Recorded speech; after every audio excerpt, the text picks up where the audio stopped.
Thank you for this kind invitation. ممكن presentation يا جماعة؟ So in this lecture, we are going to talk about the role of multi-slice CT in transcatheter mitral valve intervention and transcatheter pulmonary valve intervention. So first, one would ask, these are two irrelevant subjects, right? Yes, indeed, these are two different valves, however, sharing the same concept of the need of proper planning to ensure successful and safe procedure for our patient. So I'll start with a brief background on the transcatheter mitral valve intervention. As we know, when a patient develops severe valvular lesion along with typical symptoms and or adverse hemodynamic effects, that's when we consider valve replacement. And for many years, the only viable option for replacement was surgical valve replacement, which was done either by a mechanical valve or a bioprosthetic valve or a tissue valve.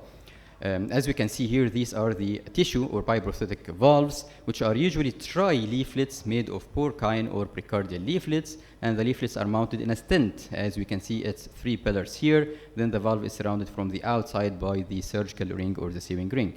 This is how it looks under 3D transesophageal echo from the left atrial perspective. We can see here the surgical ring and the 3 leaflets, and then when rotating the volume to the other side from the LV, these are the 3 pillars of the stent. This is the common structure of nearly all types of stented bioprosthetic valves. And most bioprostheses usually last about 10 to 15 years before valve degeneration occur, with an incidence of 20% at 10 years and almost 50% at 15 years. And most patients with degenerated bioprostheses are usually in their 50s or 60s or even older. So some patients, when they reach that age, they may not be really candidate for an open heart surgery or redo open heart surgery. And even if they are, they may be a little reluctant, having already been affected by an open heart surgery, to proceed with another. And that's why transcatheter mitral interventions has been invented as a less invasive approach and possibly an alternative for a redo operation for degenerated bioprosthesis. So if a patient has failure in his bioprosthesis, we can put a transcatheter valve inside, or if a patient was previous repair with a surgical ring, we can put a transcatheter heart valve, or even in patient with native mitral valve with significant mitral annular calcification. So it's either valve in valve, valve in ring, or valve in MAC procedures, all sharing the same concept. So these are some examples. This is a patient with a degenerated bioprosthesis. The degeneration can cause flail or prolapsed leaflets. As we can see, this is a patient with flail posterior leaflet with severe transvalvular regurgitation, or fibrocalcific degeneration leading to limited or restriction of the leaflet motion causing significant valve stenosis. These are failed bioprosthesis, and this is a patient with severe posterior mitral annular calcification. So this patient might be candidate for a transcatheter mitral valve intervention. So optimal patient selection is vital to avoid complications, and here comes the rule of cross-sectional imaging like multi-slice CT to minimize the risk of complication and to perform a thorough procedural planning for these patients. And we can classify the role of multi-slice CT into 3 main rules. First, to identify the surgical heart valve type and size, and for accurate annulus sizing, then assess the risk of LVOT obstruction, which is the most feared complication in these procedures, because putting a valve here in the mitral position will make it very close to the LVOT and may cause significant LVOT obstructions. So we have to identify patients at low and patients at high risk of LVOT obstruction post-implantation. And finally, according to our measurement, we select the optimum transcatheter heart valve type and size to be implanted in this patient. So we can use the CT to identify the model or the type of the surgical heart valve by using usually the 3D VRT modes. We can easily identify the pillars of this specific or particular type of valve. This is an epic valve characteristic with these 3 pillars of its stents, and we can also see its relation to the LVOT and the aortic valve, as we can see here. Then we have to make certain measurements to know the size of the surgical heart valve. Of course, if a patient has his OB notes or surgical notes, we can identify the type and size of the surgical valve. However, as we all know, this is not the case in every Egyptian patient. Every Egyptian patient do not keep any data about his surgery, so we have to detect the size of the surgical valve by using multi-slice CT. So these are the measurements we usually do. 4 measurements. First, what's called the stent internal diameter. We measure the surgical valve from inner edge of the stent to the inner edge of the stent. This is called the stent internal diameter. Plus the other critical measurement, which is called the true internal diameter, which is the measurement of the inner frame, including the leaflets. So what we can see here is the on or en-face view of the valve. This is the surgical ring, and this hypoattenuation are the leaflets. And usually for normally functioning valve, the true internal diameter, the inner diameter here, is usually 1 or 2 millimeters smaller than the stent internal diameter, according to the type of leaflets used, whether porcine or precardial leaflets. But remember, this patient has degenerated pyprothesis. That's why we are going to put a transcatheter valve inside this valve. So usually the true internal diameter is more millimeters smaller than the stent internal diameter, maybe 3, 4, or 5 millimeters. And the gold standard for sizing the transcatheter heart valve is the CT-derived true internal diameter, not the stent internal diameter. The next measurement is the measurement of the total stent height, which is the length, the total length of the stent, and finally the ventricular protrusion part, as you can see here. So this is the total stent height and the ventricular protrusion part, and then we apply to the valve chart, as we can see here. So this patient, for example, has a surgical valve epic 29 according to our measurement. So by this way, we know the model and the size of the surgical heart valve, and this is critical to ensure optimum sizing of the transcatheter valve we are going to put. For patients with mitral annular calcification, the main problem in sizing the native annulus of the patient is that the mitral valve annulus is not a 2D structure. It is saddle in shape, like the saddle of the horse or the Pringle ships, for example. So it's we cannot get the annulus at the same size for the 2D measurement. Instead, we can get the use of a dedicated post-processing software like this software. It's a dedicated module for the mitral valve anatomy assessment. We can put just simply putting points across the mitral valve annulus across the whole circumference of the mitral valve annulus, 360 degrees, and the software will draw the saddle-shaped annulus of or saddle-shaped morphology of the annulus. And then the next step is to make our measurement. For mitral annular calcification, we have to measure 3 measurements, which are the anteroposterior diameter of the annulus, the transverse diameter, or called intercommissural diameter, and finally the intertrigonal diameter. These are the 3 measurements needed for sizing of the transcatheter valve.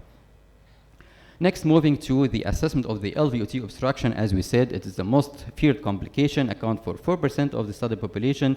And actually, the LVOT obstruction is more common after valve in ring and valve in MAC procedures in comparison to valve in valve, because the surgical ring or the mitral annular calcification are usually located posteriorly. So after deployment of the valve and inflating the valve, it will be preferentially pushed anteriorly toward the LVOT and may cause LVOT obstruction. As we can see in this patient, after putting the transcatheter valve, there is marked narrowing of the LVOT and significant LVOT obstruction. So to assess the risk, we have first to measure what's called the aortomitral angle, which is the angle between the aortic annulus and the mitral annulus. As you can see here, we need this angle to be more or less obtuse, because more acute angle will make the mitral valve in very close proximity to the LVOT. So preferably the angle should be more than 105 degrees to make the patient at low risk of LVOT obstruction. This is the first measurement. Then the second measurement is the measurement of the LVOT area by planning across the LVOT in 2 orthogonal planes and getting the en-face view of the LVOT, then direct planimetry of the LVOT area. Here, we need this area to be more than 2 centimeter squares to put the patient at low risk of LVOT obstruction.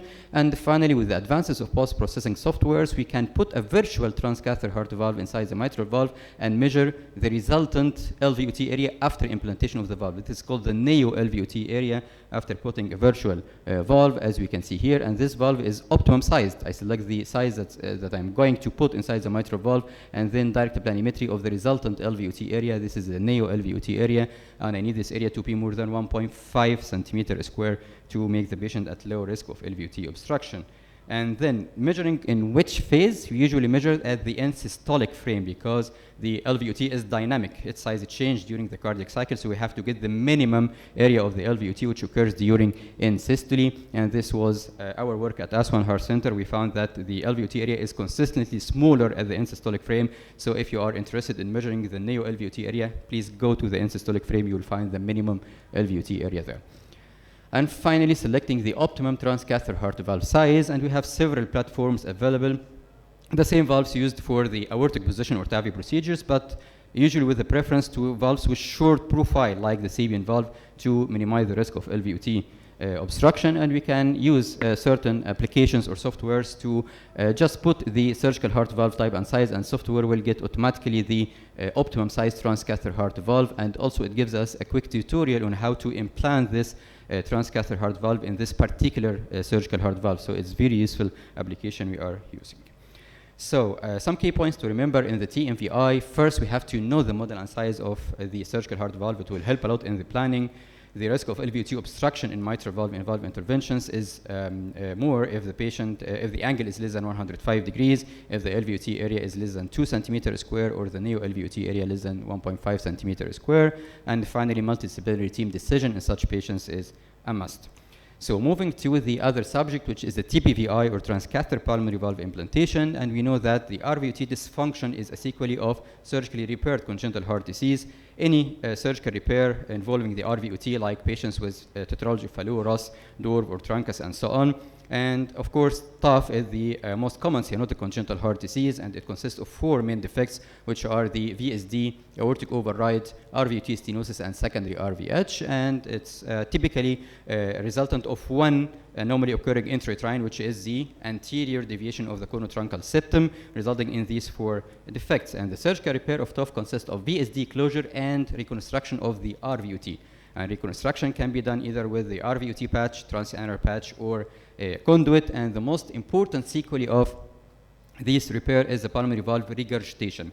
This is not a complication, this is a sequelae. I'm going to repair this patient, and I know that the patient will be getting out of the op room with a significant pulmonary regurgitation. So according to the guidelines, the pulmonary valve replacement is recommended in symptomatic patients with severe PR, or asymptomatic patients with adverse hemodynamic remodeling of the RV if the RV is dilated or impaired function exceeding the cutoffs predetermined in the guidelines. So pulmonary valve replacement is usually performed at 20 or 30 years old, and the pulmonary valve longevity is 10 to 15 years. So if I'm going to do surgical replacement for this patient, I will require multiple redos surgery across his lifespan. So this increases the risk of redo operation every time. So to minimize the risk, TPVI has been invented. We can replace the pulmonary valve percutaneously, not surgically, and the TPVI can be performed over the RVOT patch, transannular patch, conduit, or even if in patients with previous bioprosthetic valves. And more recently, we can even put a transcatheter valve in a native RVOT. And according again to the guidelines, the recommendation is a class 1 is given to the transcatheter replacement over the surgical replacement if performed in experienced centers. We have also several platforms available. The Melody valve was the first implanted valve in the pulmonary position more than 20 years ago. We can also use Sabian valve or other types of valves like the Harmony, Pulsed, and Venus B valve.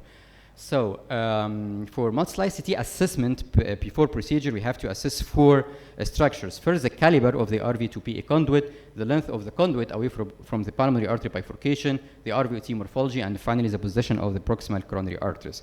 So let's start with the caliber of the RV2PA conduit, or the annulus sizing, which is critically important, again, to size the transcatheter heart valve. And the minimum size needed is 14 millimeters. So this is the minimum size for either Melody or Sabian valve, because annulus is smaller than 14.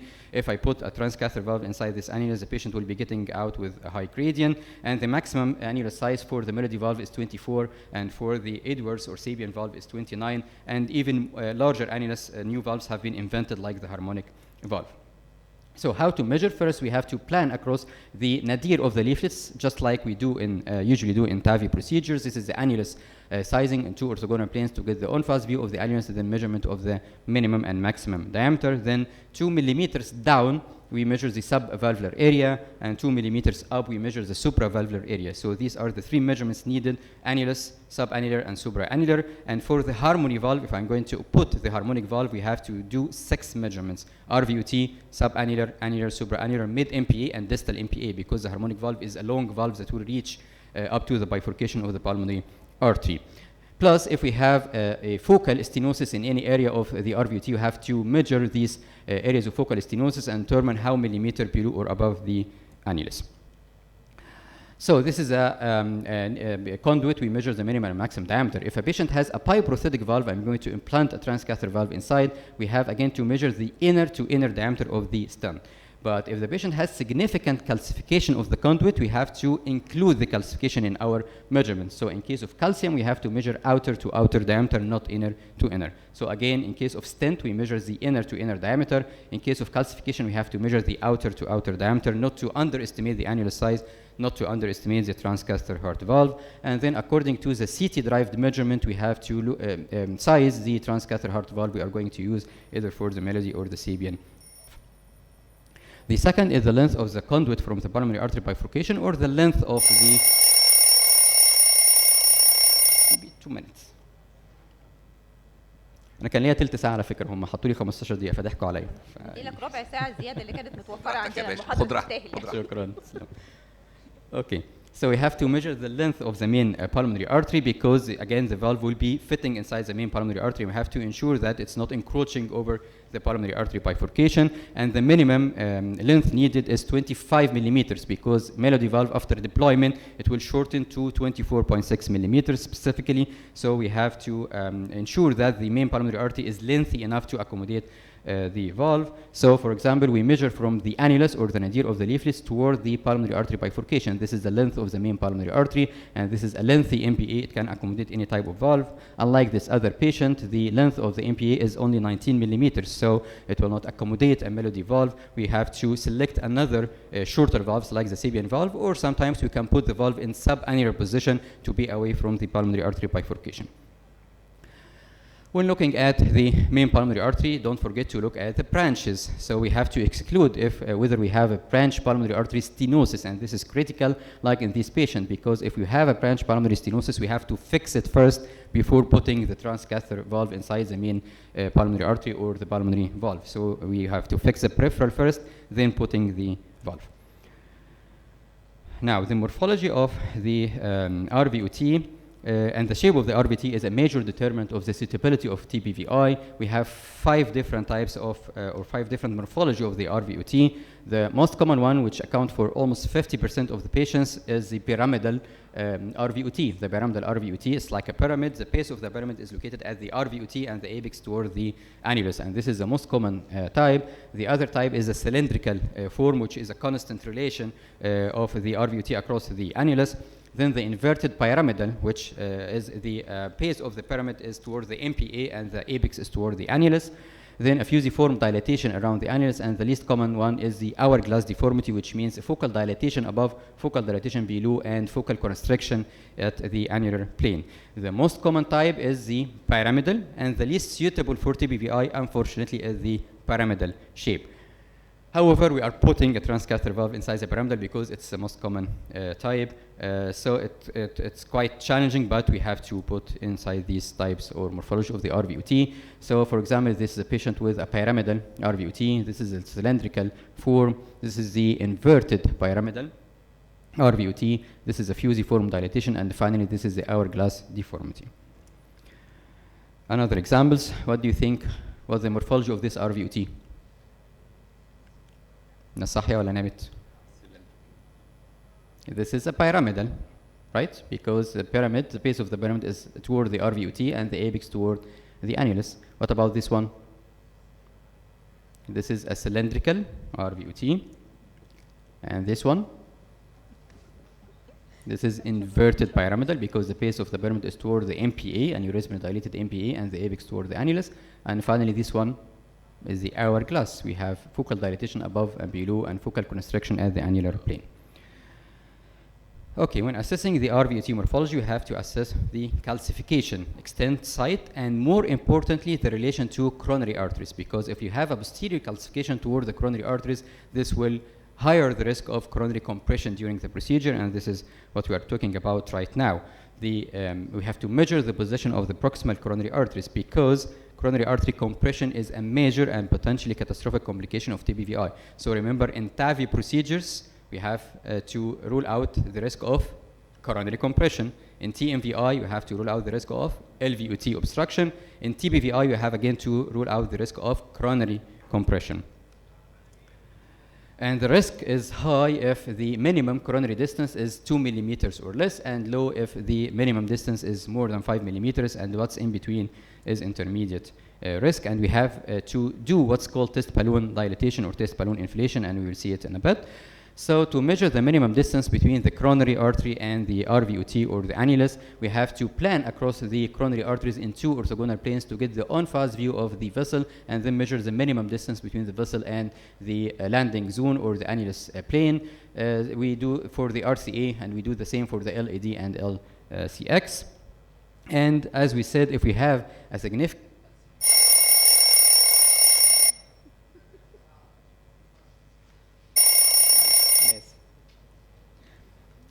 Okay, so if we have a significant calcification posteriorly related to the coronary vessel, we have to mention it clearly, because this will increase the risk or higher the risk of coronary compression post-implantation. For example, this patient has a very narrow or very close proximity of the proximal LAD to the RVOT. It's only 0.5 millimeters, so this patient obviously have a high risk of coronary compression during implantation. Measuring in which phase? We have to measure in both systolic and diastolic frames, and usually systolic frames will expand the RVOT and make the RVOT very close to the coronary arteries, so the minimum distance is usually smaller in systolic frames. And this is a test balloon inflation. If we have a risk of coronary compression, we inflate a balloon across the RVOT with simultaneous non-selective injection across the aortic root to visualize the coronary arteries to see if we have a dynamic obstruction. As we can see here, this is the left system, and after balloon inflation, the patient has significant compression over the proximal LAD. So this patient was aborted from the procedure and was sent for surgery instead. Take care of coronary anomalies, which is quite not uncommon in patients with FALU. If we have any coronary artery passing in retropulmonic or pre-pulmonic course, usually this coronary will be in close proximity to the RVOT, so we have to measure it carefully. So my conclusion, TBVI is a safe, minimally invasive technique for treatment of dysfunctional RVOT, conduit or surgical pipe prosthesis, and multi-slice CT plays an important role in the identification of suitable patients for TBVI because it provides anatomical information and measurements required for procedure planning, for device sizing, and also to assess the risk of coronary compression post-implantation. And thank you, and sorry for exceeding the allowed time. Thank you. Thank you, Dr. Mahmoud, for this nice